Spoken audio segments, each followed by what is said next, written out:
Welcome. So this is yoga Pilates, yoga, yin yang yoga. So it's a blend.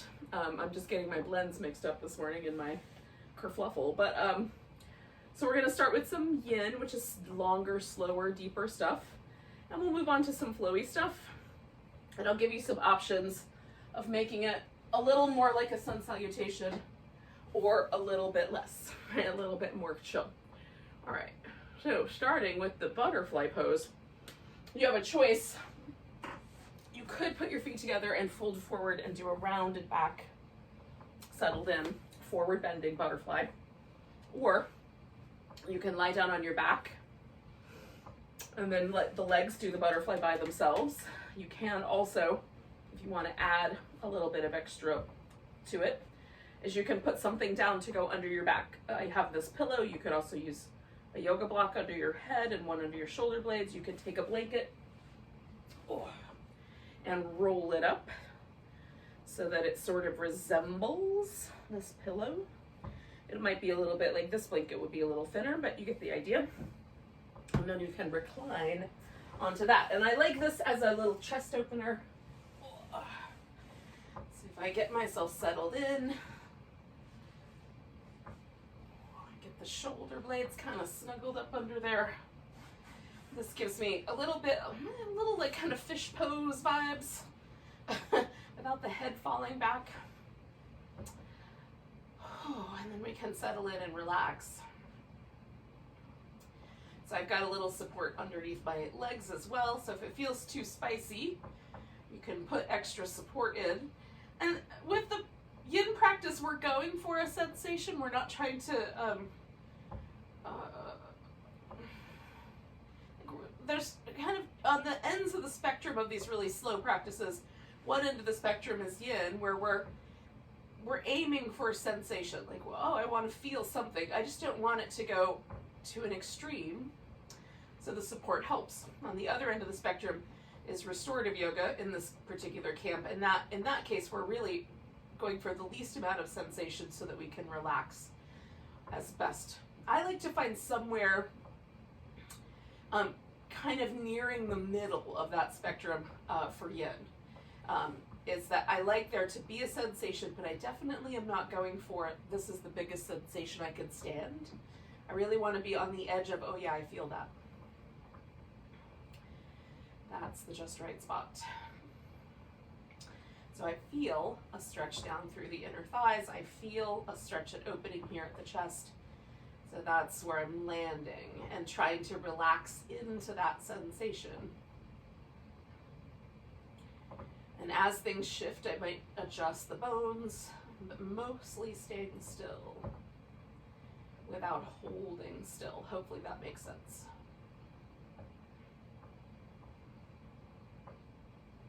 Just allowing for stillness. How's that? It might be largely semantic.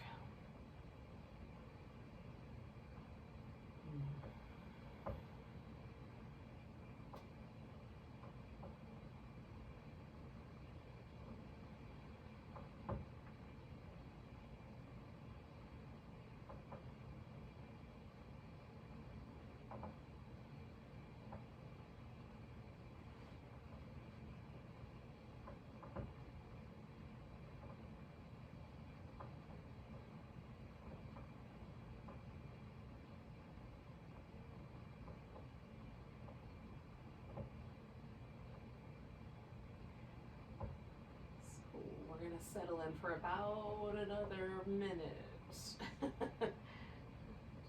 letting things kind of go a little. For me, there's a kind of magical point somewhere between the second and third minute of a pose where things sort of settle into place. See if you can feel that happening for you as well. It might not, but just notice if there's a place where it feels like some things kind of, whether it's muscle contraction or the nervous system shifts, or maybe it's both, I don't know. There's just a sense of sort of easing a little more deeply into the pose. A little more restfully, if that's a word.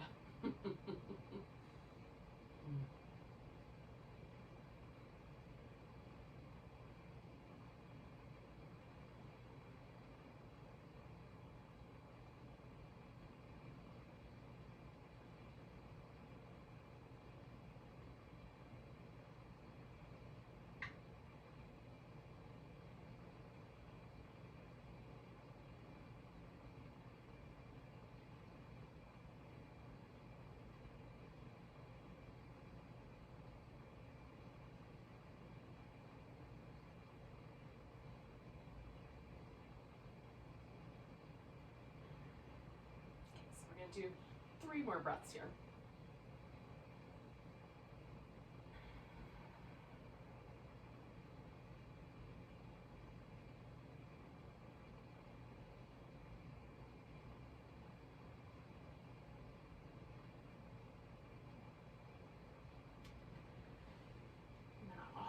Get it, straighten out the legs, kind of slide that support out. Give myself just a little moment to stretch over this pillow and then get it out from under me. And then if you were doing the seated version where you were forward bending, you can kind of lean back a bit and eventually sort of roll down onto your mat and join me on the back, because we're gonna do a little banana pose. So banana pose starts out with a nice long stretch, and then you pick a direction and side bend into it. So I have side bent over to the right to start with today. And then for some folks that's going to be plenty. There's a little sensation down the side of the waist. Maybe you feel it around the outer hip, maybe even through the arm, depending on how you orient your arms. You can add onto it by either just sliding the legs over the same way or by crossing. So the left side for me is the outside of the curve. The right side is the side that's curling in.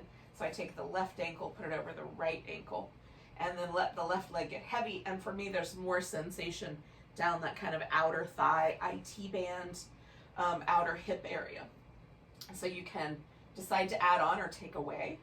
The arms don't have to be over your head. They can be in almost any position. I usually like the way it feels across the arm on the outside, but I don't necessarily have to have both arms like that.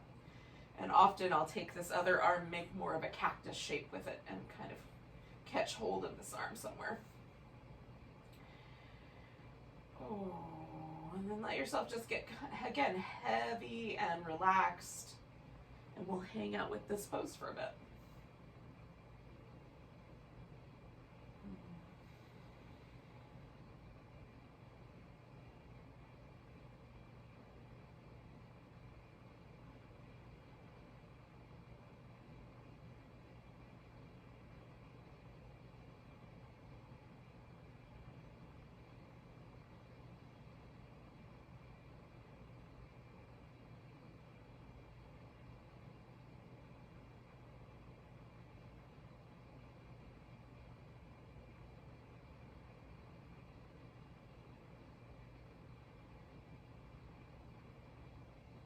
Now, in terms of the breath, what I mostly do with yin is just deep, smooth, rhythmic breathing. Occasionally, I'll practice what's called ujjayi pranayama, which is a technique. So pranayamas are breathing techniques, and they, generally speaking, they require some attention to detail.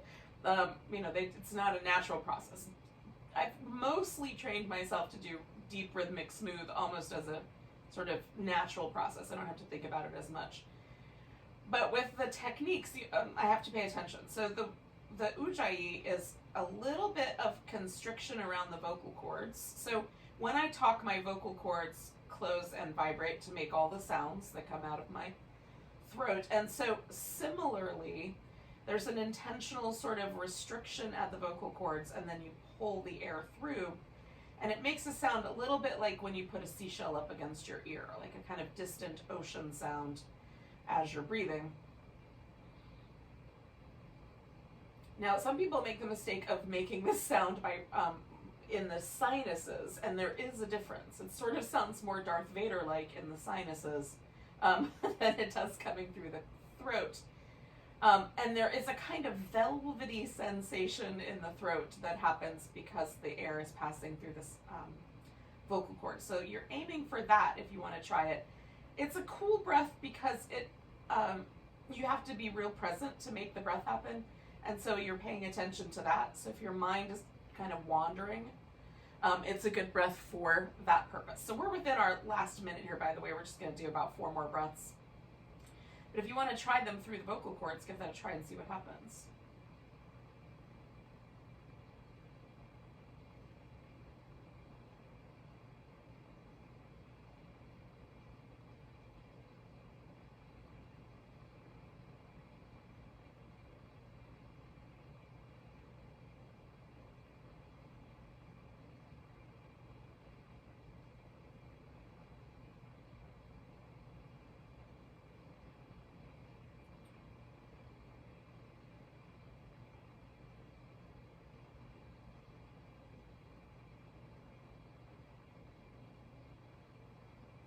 your exhale finds you the next time, come on back to the center.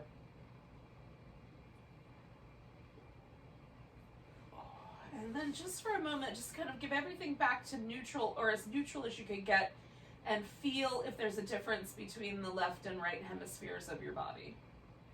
And for me, it feels like the left hemisphere is a little bit longer, like that leg feels a little bit longer. There's this kind of sense almost that the hip is closer to the ground.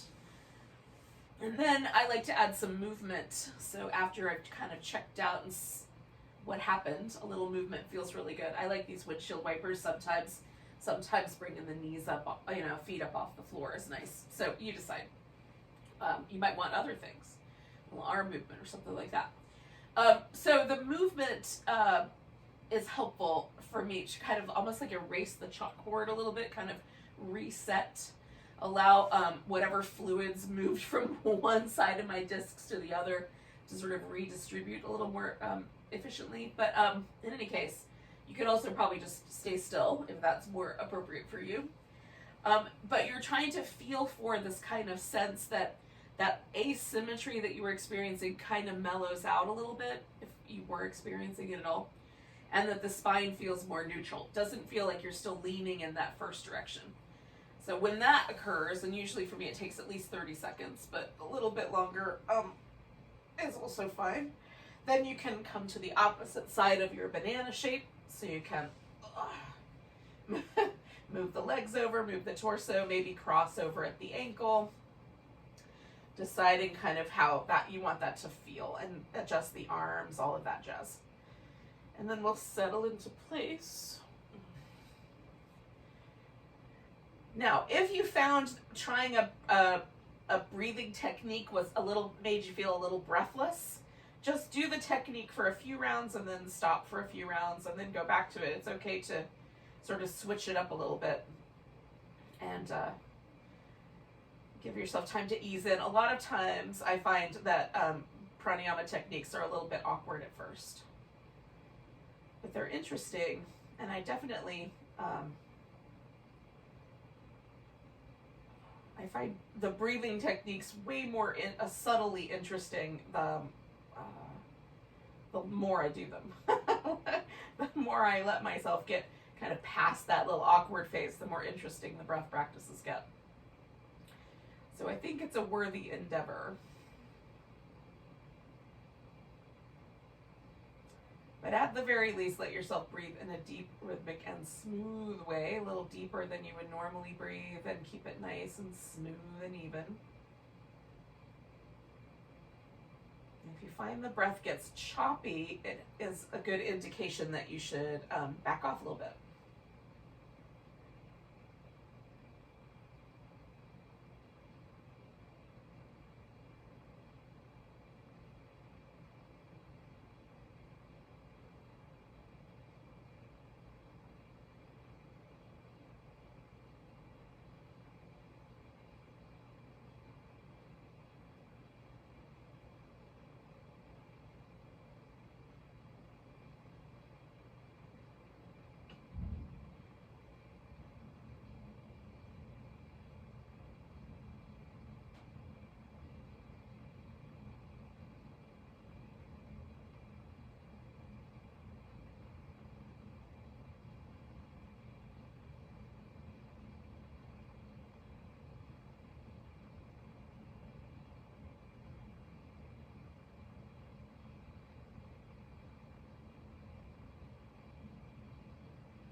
now we're going to take like 3 more breaths.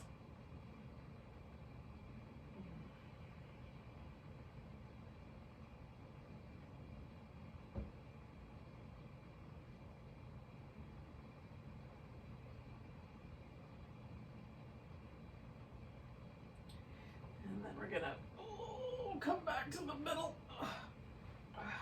I don't know why that one was so much harder. So you could just pause for a second and notice. When you're ready, you can add some movement.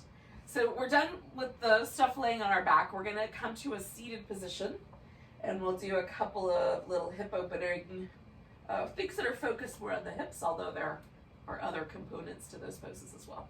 So if you want to do, so with that in mind, if you want to do some movement first, like you want to do some downward dog, or some little cat tuck and tilt kind of movements, or you want to do some interpretive dance, you know, a little nutcracker suite on your way to sitting up, you could do that instead. I mean, who am I to deny you an opportunity to move around?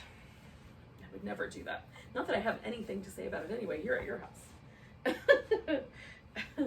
But I do, once I get seated, I like to do a few little rounds of these little seated kind of tuck and tilts. Oh, I see you up there.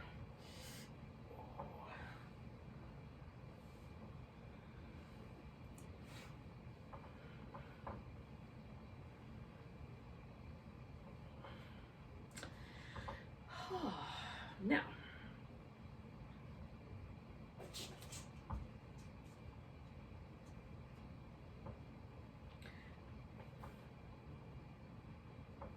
we are going to, now that I'm being joined by my mascots, we're going to do a little deer pose.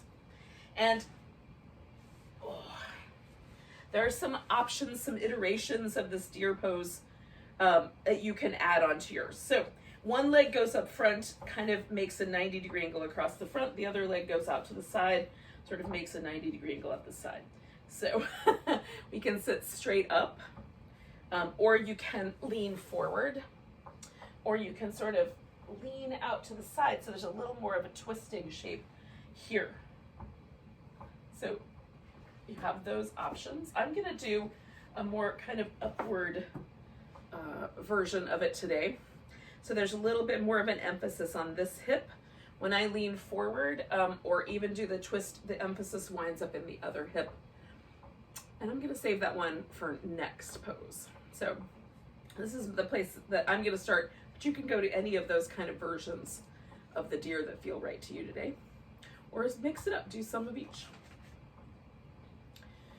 Now, what I kind of settle into is that if things shift and this gets a little softer, I'll try to slide this leg out a little more to the side.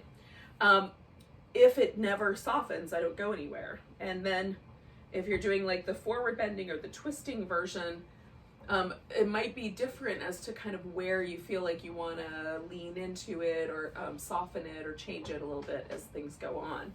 So just go with your instinct, but move really slowly. One of the hallmarks of yin is that we kind of incrementally creep ourselves into slightly deeper variations of the pose, if that's the right word, deeper. Slightly more spicy, slightly more intense versions of the pose. Just go slow and kind of give yourself lots of transition space if you choose to do that. Otherwise, just settle in. And like for me, just leaning back a little bit is enough to make a subtle change happen. So it really can be very, very tiny shifts can make a big difference.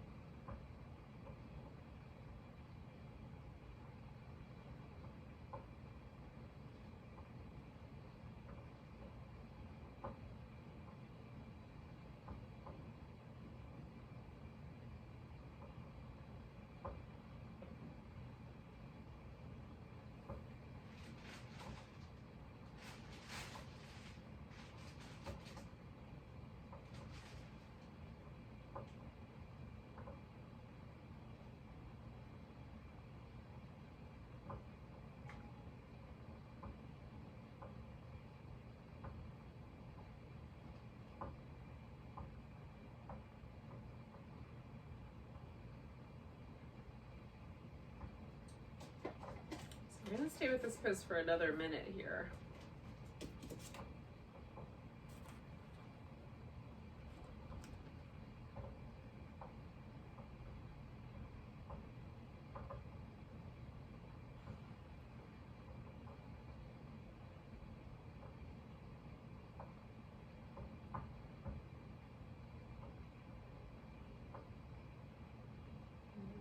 Nice deep breaths, kind of letting yourself settle and relax.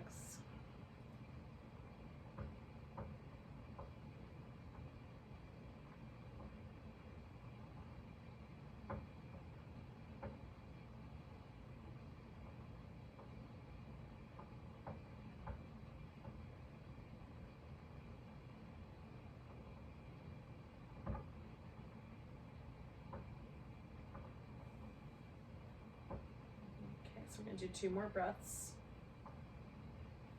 Now, if you're doing the forward bending variation, you may decide to do this next pose the way that I'm going to go into it, or I'll give you an alternative.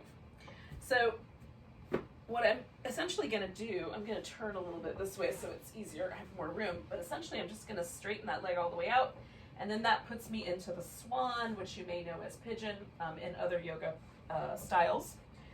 So if that is too close to what you were doing, then you may want to instead just bring this leg up and around and put it up on top and settle in like that into that kind of a pose. It'll kind of target a similar area, just a little bit differently.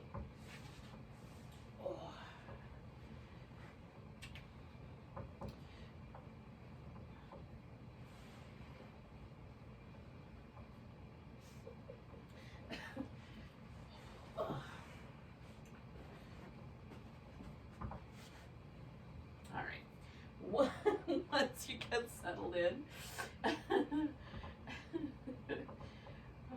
we just pause and breathe and kind of like notice if it's too spicy. I'm going to back off a little bit. This one is spicier for me. It's a spicy pose, and so I may decide to switch things up and adjust my hips again.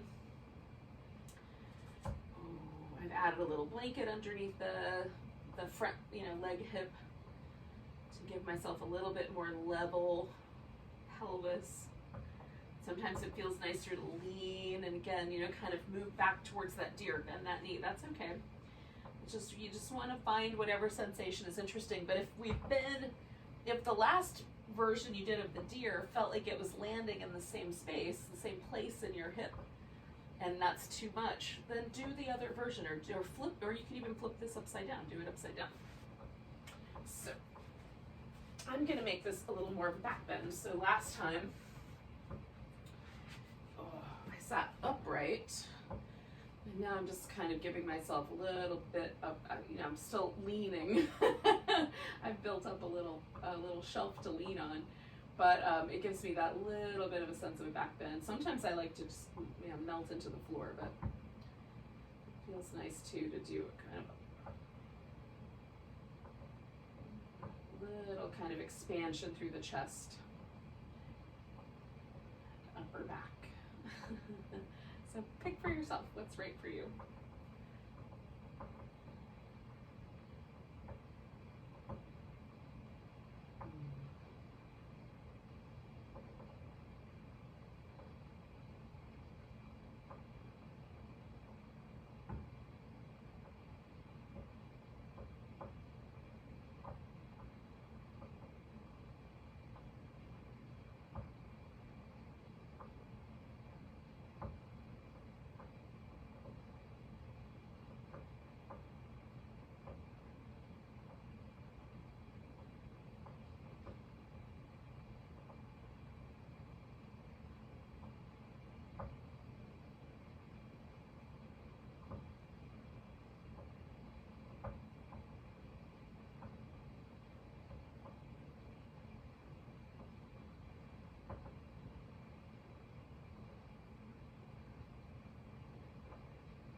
minute with this pose, and it's possible that you have had enough and you're welcome to leave the pose and just give yourself that extra minute to move around a little bit more. You can lay on your back or just move, do some yoga poses, or just jiggle, or as I said, you can be real free to move in any way that feels good to you, which may be a form of interpretive dance. I'm willing to argue it.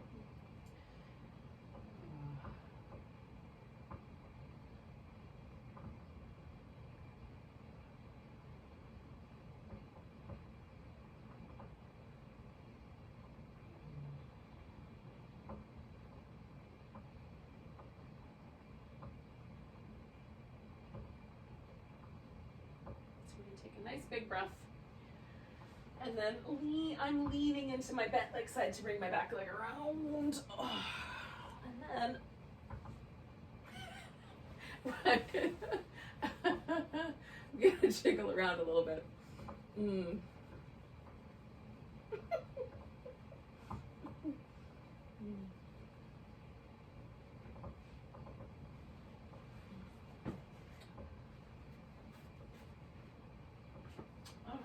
So we're going to repeat those two poses on the other side when you're ready. If you're not ready yet, don't go yet. I'm kind of just organizing my space. And then I'll move into the deer shape on the other side. And again, I'm going to do more of this sort of upright deer. Got myself an armrest. I find that very comfortable. Much more comfortable to have a little armrest than not. And so now that I'm here, I'm going to try to just let this hip relax, kind of relax into this slight internal rotation. Breathe. And you may be doing the forward bending version or the twisting version. So whichever one is the right one for you.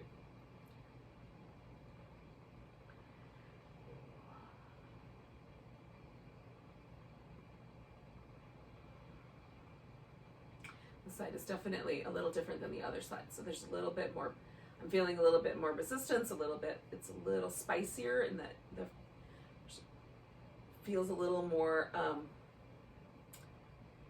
just a little more like there's more sensation in the hip for me on this side than there was on the other side, which is not abnormal, right? It's not unusual to have one side be a little different than the other. So I'm just leaning away a little bit to see if that modifies the pose a little bit. Moderates. I'm not sure what the right version of moderate. I want it to be more mellow. How's that? We'll go with that word. a little less intense would be good.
Last minute here.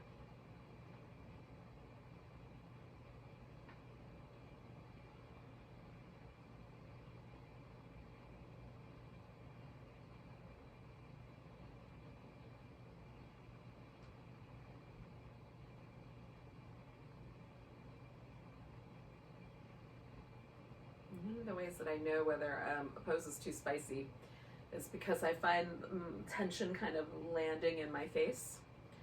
So, So I find if I can relax all the muscles in my face, that I'm generally okay. But if I find like tension creeping back in, it's a good indication that I should back off. So we're gonna take 2 more breaths within this shape, and then we're gonna kind of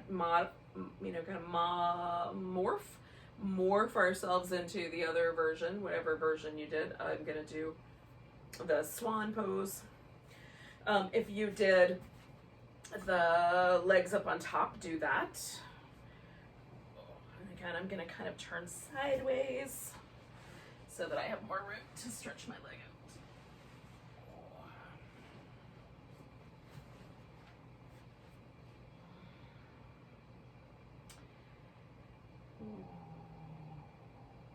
And so all of that chatter about modifying your pose is because sometimes you get in one and there's a little more intensity than you want, so you can try up, a little bit more upright, or you can try getting a little bit closer to the ground, or a little bit leaning in one direction or another. So just experiment a little bit with various possibilities. And then if you find something that you can land in, land.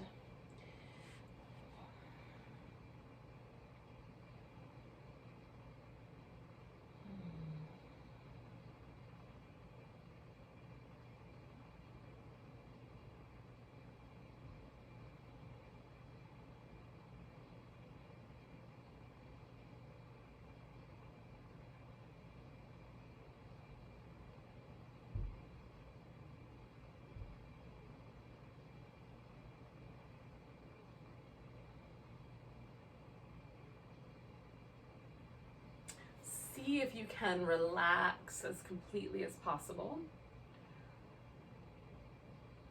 So unwinding the face and the shoulders and anywhere else that maybe carries tension for you.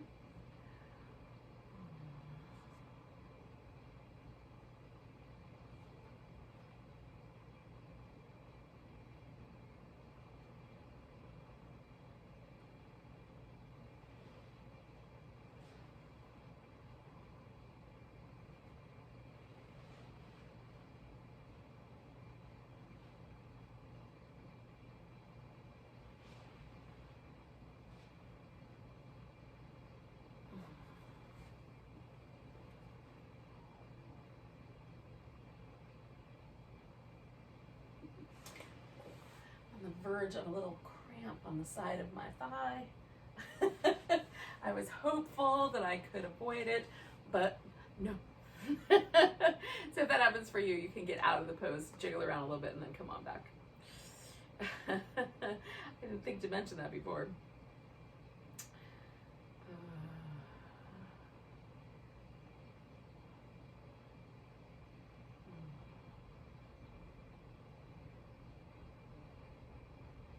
Now, the impulse for that muscle to cramp up has stopped. But if it kept going, if when I got back in, it started again, which sometimes happens, then I just stopped doing the pose. Let's just change things altogether. So it's okay to do like a totally different shape if you need to. Somewhere in the, like, again, bringing that leg up on top would be a different shape, but I'm still going to target the same area. So you can modify as you need. This is our last minute here, and it's also the time where you can come out all together and just take a moment to move around.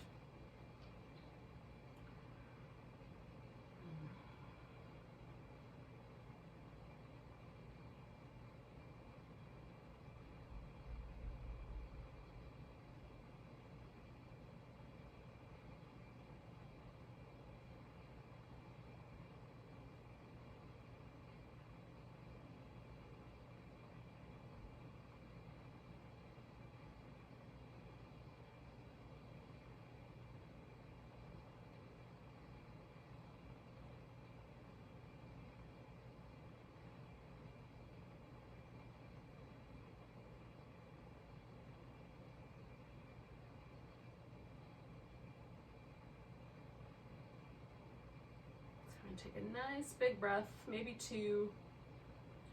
And then lean into the bent leg hip, bring the back leg around. All right.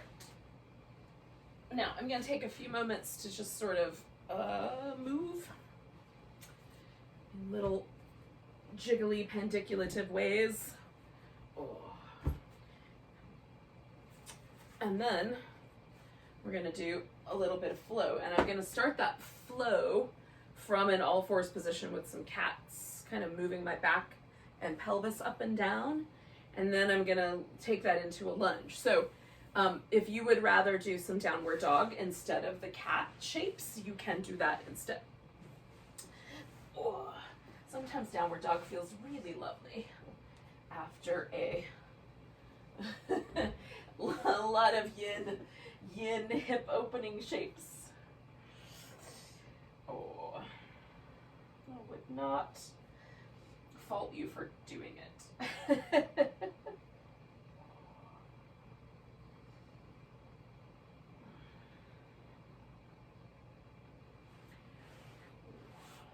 Now, once you're ready, you can come into this sort of lunge shape. So we're going to do this in kind of 2 iterations. So the first iteration is we're, a more traditional lunging shape where the hips, the pelvis, everything is oriented forward, chest is oriented forward. And you can either hold the shape or you can come along with me and do this little movement back and forth. So I'm going into the lunge, and I've got the blocks here just because it helps me stay less wobbly. Not blocks, then furniture also might work. Or you can hold onto your hips, like that sometimes works for me too. So just slide in the hips back so I get this little stretch in the hamstrings. And then moving forward into the lunge. I'm going to do that one more time with this version. Basically just taking an inhale and then exhaling and moving and then inhaling in the pose. Now, I'm going to change it just a little bit. So I'm going to orient my torso to a diagonal. Same idea, where I'm going to kind of lean forward into this lunge and then lean backwards. So for me, this is a very different stretch. The place where this hits my hamstrings is very different than the other way. Oh. And then there's a tendency for this leg to want to follow me. I'm letting it. So it almost turns more into like a warrior 1 or a warrior 2 shape. So this is my favorite thing this week. Who knows what it'll be next week. All right, so one more of these little floating back and forth movements. And then I'm going to come to more of a neutral shape. Take this leg back. Give it a little shimmy. And then bring the other leg forward. And again, starting with this, what is a more traditional version of the lunge, where I'm leaning aiming everything forward. Now, one of the strategies I use for keeping my kneecap happy is lifting this lower part of my leg. It just stabilizes the kneecap on my, and it doesn't cause it to move around when I go back and forth. So that can be really uncomfortable. So if that's an issue for you, you can try that. You can also pad up the surface of the floor so that it's just softer.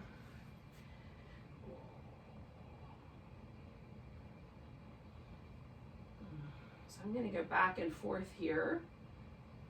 Another breath or so. So one more on each side, or one more of each shape.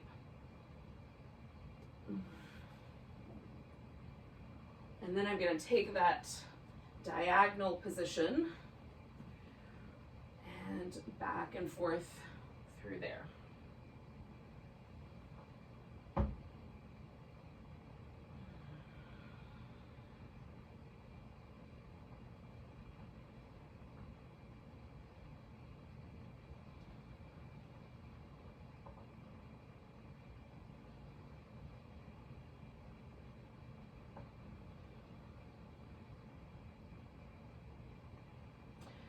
Feeling like 2 more of these is going to be good. It does. I don't know why I didn't count them, but I did not. So, coming back to a more neutral place, sliding that leg back. Alrighty. So we're gonna get onto our feet. So you can do that through a downward dog. I'm gonna do this through a squat today. So tucking my toes under, and then it's almost like downward dog at first, and then it's just gonna evolve into a squat. I'm not sure in this case which one is the right word. So if you like the downward dog better than the squat, by all means, do downward dog. And then when I'm done, I'm gonna take about 3 more breaths here, but this is gonna turn into a forward bend, and then it's gonna turn into a mountain pose. So that's what we're all gonna wind up together.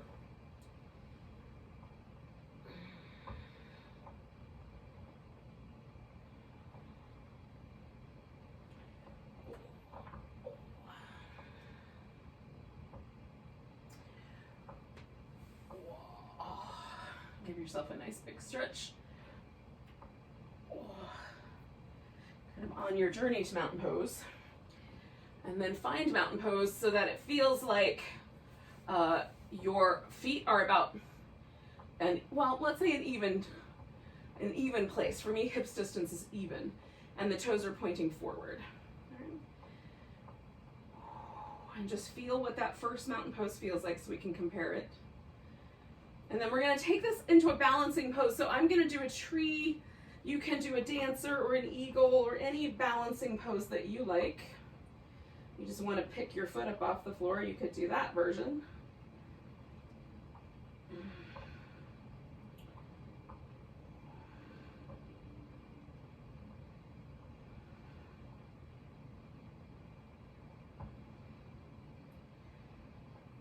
And then pick that leg up and step back. So we're gonna go to warrior 2.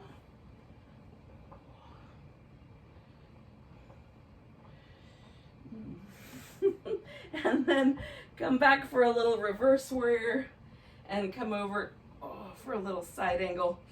And we're gonna go back and forth a few times, like 3, probably maybe 4. And then you can pick a pose. All right, so if you wanted to, you can pick your side angle and stay, or you can straighten out the leg and come into triangle. And the variations, you can do all kinds of variations with your pose. I'm gonna do this little half bind, which you could, you could make a full bind, reach under with the bottom arm and catch hands, either in the triangle or the side angle. And then within this pose, I'm gonna add just the tiniest pulsation of movement. So I've allowed my shoulder here in the top to kind of come forward. And then working from my center out, I'm gonna roll myself open and then slide that arm a little bit further back behind my back and look up, okay? So looking down, letting the shoulder come forward. The bind gets a little looser. Even though this is only a half bind, it's still like kind of loosen it up. And then deepen it up and lengthen out through the spine. It's just a little change, but it's interesting, right? So again, with the flowy parts of the class, the yang portions, we're trying to get more in touch with the muscle and engaging different muscle. So even the tiny little muscles around my neck are fun to engage. Now, this is where you have a choice. You could put both hands on the floor, step back into down dog or plank, lower down, do an up dog, do a down dog, come back. Or you can take this left leg and bounce it up. Take a little half moon balance. Bring that left knee in, put the foot on the floor. Come up halfway, fold, and then all the way to standing. And then you have customized your yoga practice. You can follow me, or you can follow the sun salutation and do it your way. And then you get to customize it. So now we're in mountain pose. I've done one thing. I haven't done the other side yet. So I'm going to take myself over into the tree on the other side. Depending on what balancing pose you did, you'll just balance that out. Some days are wobblier than others.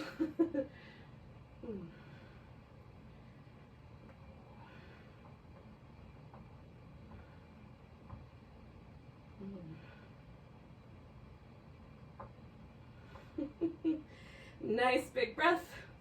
Pick up that leg. We're going to step back into warrior 2. And then add those little back and forth movements again between the reverse warrior and the side angle, keeping it kind of light for these first few rounds. And that might be enough. But maybe you need one more to settle into your triangle. Well, good morning. It must be getting close to 10:30 because you're awake. Oh. This is another version of triangle I like to call kissing weasel triangle. I'm not sure the weasel loves it, but I think it's adorable. Oh. And so again, now that I'm no longer getting distracted by my environment, I'm kind of coming back to this slightly more energized muscular position here, this little roll between variations of this triangle. Although in this case, because of the sun, I'm looking right into the sun when I roll my head up, which is, you know, mildly unpleasant. Now you're going to step back into your vinyasa, or you're stepping up to the half moon balance.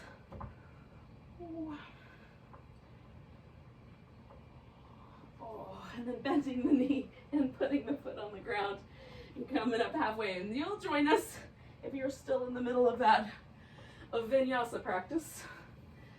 You'll just find your mountain pose at the end. And notice. Now, here's the thing that I find really delightful, is that no matter what happens, no matter how tired I am or grouchy, that when I do these different yoga pose sequences, every mountain pose I hit, I feel a little bit lighter and a little more at ease. And sometimes the first mountain pose is actually really exhausting. It feels like the muscles are tired, but the more I do them, the more energized it feels. It's nice. It's like plugging into a battery. A battery charger, as it were. All right, yogis, we're going to step ourselves back or sit ourselves down because we're going to come to a seated position. So I am going to do a squat one more time. Now, I aim for one day having a lifetime where I can sit down on the floor right out of a squat. I am not that girl, so I'm going to have to modify that a bit, but one day. If you can just sit down right out of your squat, do that. May not happen this lifetime. Alrighty, so it's time for our boat pose of the day. Now, I know what you're thinking. I'm so disappointed that it's already the 19th, or I think it is. And we only have a few more boat poses to go. I understand the disappointment, but today's boat pose is fun, so it might make up for it. So we're gonna take a little journey to the 70s today. If you can kind of get your disco fever on, just kind of get that little disco fever hustle on. And then we're gonna bring the legs up and get that little disco fever on, and then we're gonna take opposite leg and arm together and across, out and across, out and across. And then get our little disco fever on. Yeah, staying alive, staying alive. And then opposite side, out and in, out and in, out and in. And then get our little disco fever on. Oh. And that, you could do as many rounds as you want, yogis. I recognize that these boat poses near the end of the boat pose challenge get kind of silly. I'm with you, they do. But I find it a delightful silliness, hopefully you do too. All right, so we're gonna do, eventually you're gonna lie down. You're gonna take yourself through a, whatever little nice thing for your low back is. This feels really good to mine. It's little windshield wiper moves. And then we're gonna take the legs over into a twist. Now I'm gonna wrap the my legs around one another, almost like an eagle shape. And sometimes I find it helpful to have something to kind of hook my foot over, like it's a little pillow or a block. And then I'm going for a more active version of this twist. So I'm pulling my legs over into this little pillow that I've got and pressing my shoulder down into the floor and trying to make as much space as I can between my armpit and my hip. So really actively lengthening out and taking some nice deep breaths along the way.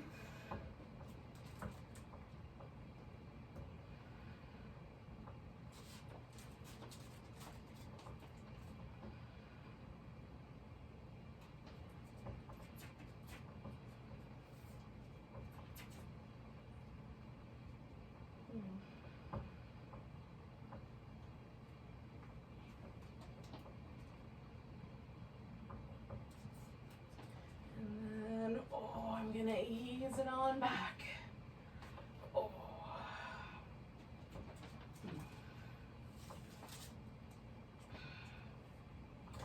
And just find myself sort of resettled in the center, little windshield wipers. And then there's again, I just kind of wait it out for a second, let everything feel like it's back to neutral. Oh. And then I'm gonna take this wrapped up shape the other direction, and again being a little bit more active with it. So I'm actively, instead of just letting gravity do all the work, which is also nice, I'm being a little bit more active in this kind of intention of stretching into this twist.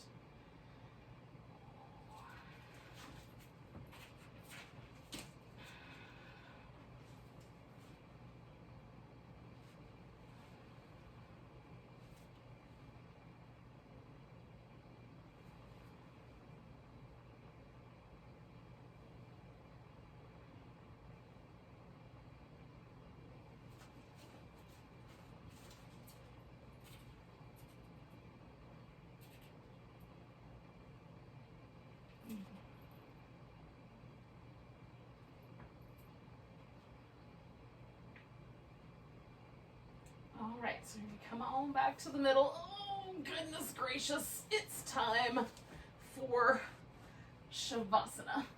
So, if you've got the time to stretch out and relax, definitely do.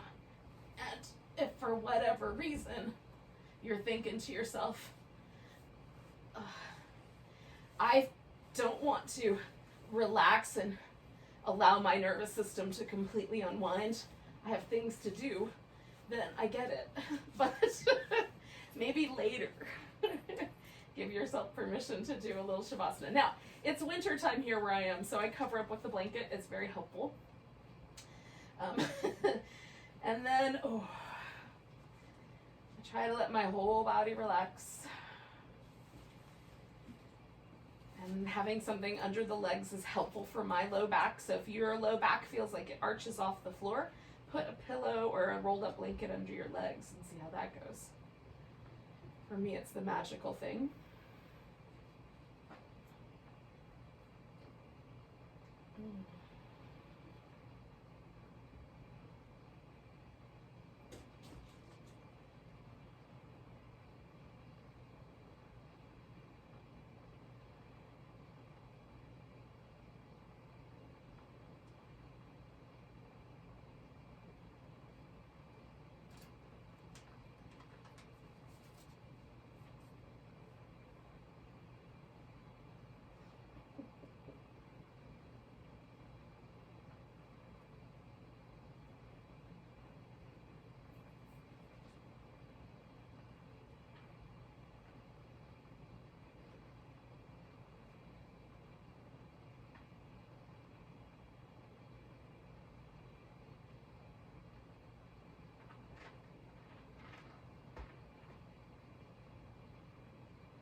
Let your body Gently move in the rhythm of the breath. And try to relax so deeply that the breath just sort of lifts and releases you as it comes and goes.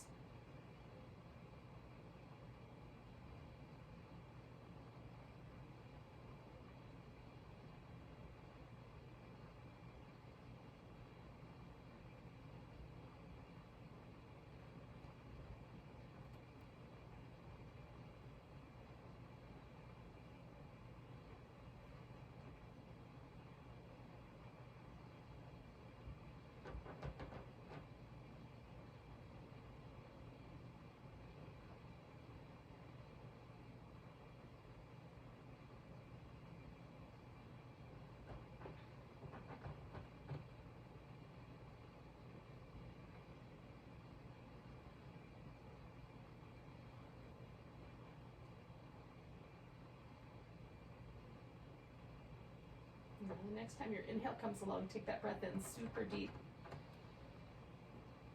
Let it go with a big sigh. And then you can start to wiggle your fingers and toes. Stretch them out. Give yourself a big stretch.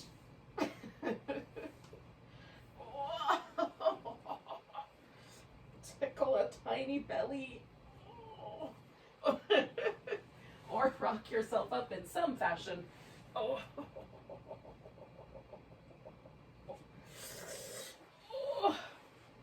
Thank you for joining me for inadvertent ferret yoga. Let's take a nice big breath. Big deep sigh. Namaste, yogis. Enjoy the rest of your day.